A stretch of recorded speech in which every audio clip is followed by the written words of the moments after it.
Aujourd'hui, j'aimerais te parler de dynamique de vie.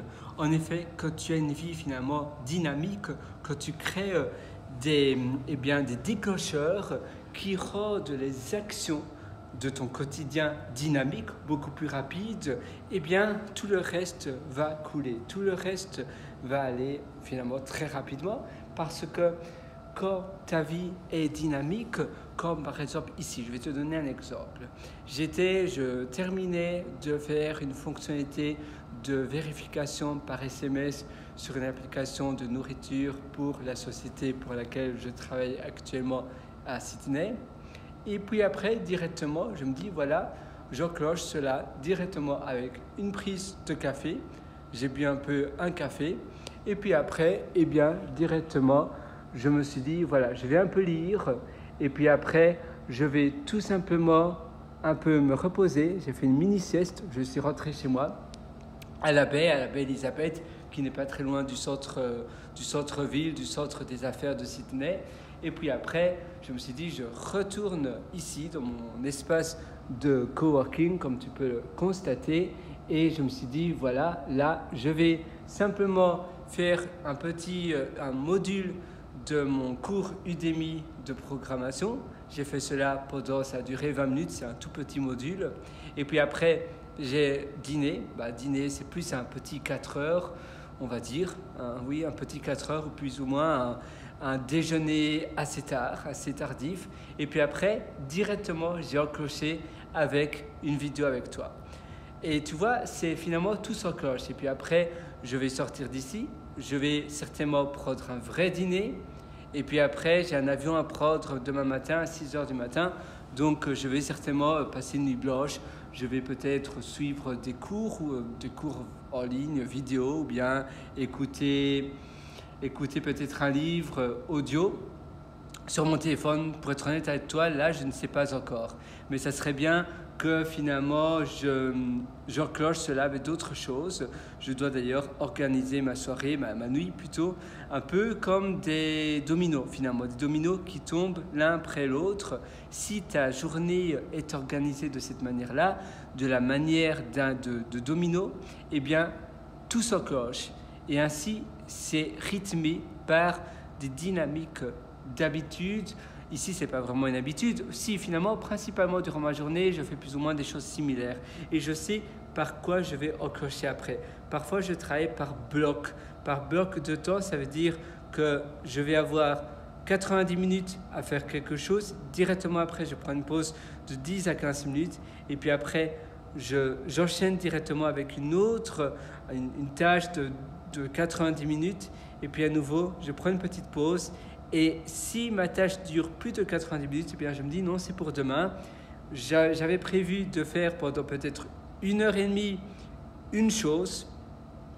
Si c'était une lecture ou peut-être faire une formation ou peut-être que c'était de la programmation, si ça prend plus d'1 h 30, je me dis je déborde. J'ai mis déjà un timer, donc une minuterie.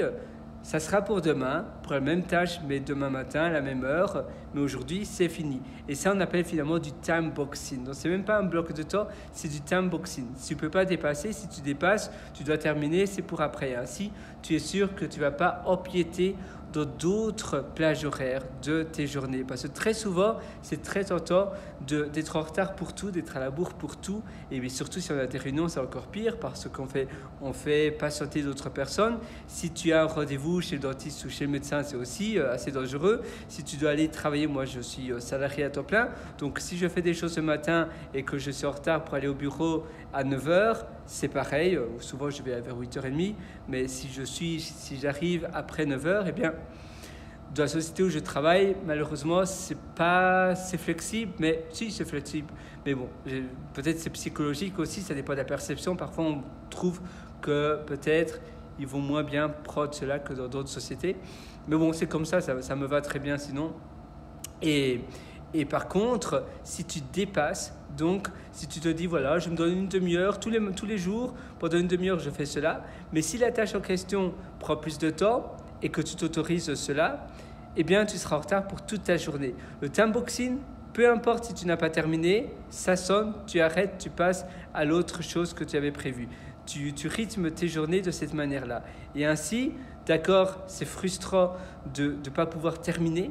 C'est pour ça qu'il faut faire vite cela. Ça rejoint le principe de la loi de Parkinson qui dit qu'au plus on nous a donné un temps imparti, au plus long on va utiliser ce temps imparti. Au plus court le temps a été donné pour faire une tâche, au plus court on va faire cette tâche. Un peu comme si tu avais une dissertation à rendre au collège. Si le professeur te donnait 2 heures, tu allais prendre 2 heures pour faire cette dissertation et rendre tes feuilles. Maintenant c'est sur l'ordinateur, mais terminer cela après les 2 heures données.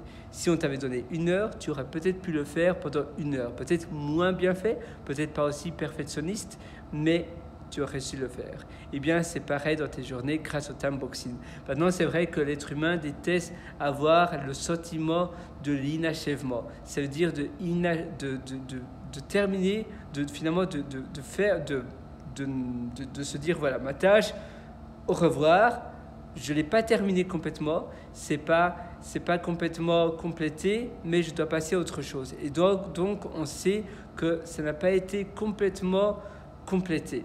Oula, je me répète. Mais en gros, tu fais une tâche, tu fais un cake à la banane et on te stoppe durant la création du cake à la banane. Donc le cake à la banane n'a pas été achevé. Eh bien, le cerveau humain a tendance à compléter cela. On n'aime pas, surtout qu'on est tout près du but et que ça n'a pas été terminé, c'est assez frustrant.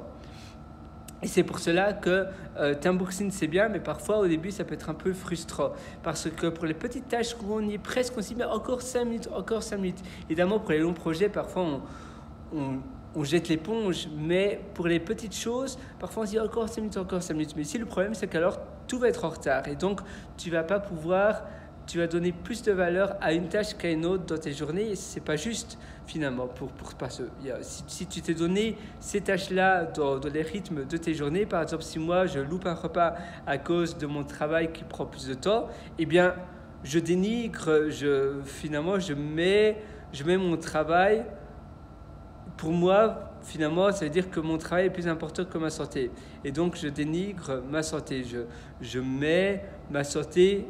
Je fais passer ma santé après le travail. Ça va pas. C'est pour cela que, d'accord, j'ai pas terminé, c'est presque terminé. Je note vite alors ce que je dois terminer sur un bout de papier ou un post-it que je mets sur mon ordinateur, que je colle sur mon ordinateur, ou bien je dicte cela sur un dictaphone. Je mets mon ordinateur, je ferme comment on appelle cela, l'écran de mon ordinateur, si c'est un laptop, si c'est un ordinateur portable, et je passe à la tâche suivante, directement. Et ça, c'est le timeboxing. Tu verras, quand tes journées sont rythmées de cette manière-là, eh bien, ça change vraiment, vraiment, vraiment tout. Tu vas aussi voir un ressenti et une certaine satisfaction beaucoup plus forte. Donc, tu verras, quand tu rythmes tes journées et quand tu fais une chose et directement après je passe à une autre chose et puis après directement je passe à une autre chose et puis après à une autre chose et puis après à une autre chose, eh bien, tu vas te dire « Waouh, c'est incroyable cela, c'est fantastique parce que tu auras quasiment tout fait. » D'accord, il y aura des choses où tu n'auras pas terminé à cause ou grâce au timeboxing, mais la journée d'après, tu peux à nouveau rythmer ta journée de la même manière. Ça veut dire que les tâches en question de tes journées vont se répéter. Oula, j'ai le hoquet, on dirait. Et ça aussi, c'est un bon principe de faire cela. Moi, sur ce, je te souhaite tout le meilleur. Je t'incite vraiment à faire cela. Si tu veux aller encore plus loin dans ta productivité, dans ton épanouissement au quotidien, je t'ai aussi concocté un atelier qui s'appelle Immersion profonde, la méthode DEEP. DEEP, ça veut dire profond en anglais. Et ça se trouve sur pierrelwater.com. C'est pierrelwater.com. Et là, tu verras un lien qui s'appelle Mes méthodologies et tu pourras acquérir l'atelier Immersion profonde. À nouveau, je te souhaite tout le meilleur. J'espère que ça va t'aider. Et si tu préfères le format papier, j'ai aussi publié un livre qui s'appelle Votre succès n'est pas loin, qui se trouve sur Amazon. Et tu as un lien qui s'appelle Mes livres. Et ça se trouve aussi sur mon site pierrelwater.com. C'est pierrelwater.com. writer.com. Voilà, je te souhaite une excellente journée rythmée de belles choses. J'espère que ça va t'aider. Dis-moi quoi en retour, et le lien se trouve en dessous de la vidéo normalement, ou bien en dessous du format podcast si tu m'écoutes. Peut-être que tu es dans la voiture, donc tu devras simplement faire une pause et tu pourras cliquer sur le lien. Ou bien ce soir, si par contre tu penses que ta journée est déjà parfaite, eh bien tant mieux. Moi je te félicite alors et c'est parfait. Voilà, donc à une prochaine. Ciao.